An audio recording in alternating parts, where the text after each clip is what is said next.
Let us see how to use Allure in testng and Gradle.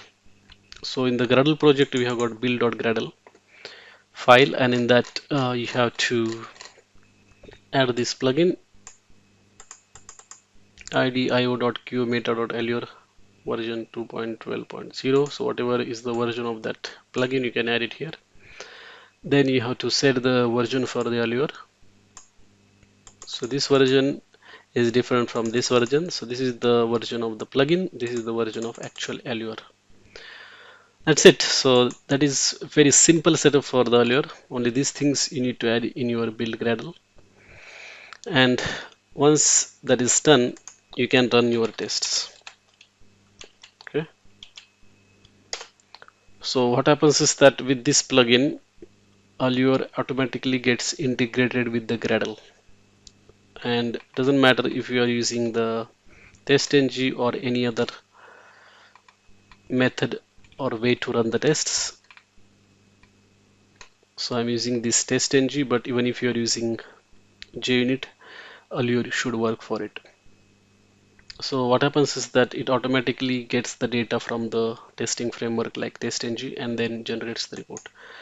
So build is successful. After build is successful, you can go to build directory and then you will find the Allure results in here. So you can see that there are a lot of JSON files. Now to create the actual HTML report, you have to execute this command gradle w allure surf. Then it will show the report in HTML format. So you can see the tests are being shown here, and you can navigate the suites. Here it will show you the details of every test. And if you click on the individual test, it will show the details on the right hand side. And you can also add the test steps like that using allure.log commands.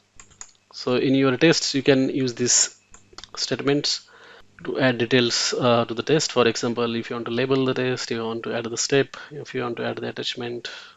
So all these things are possible here.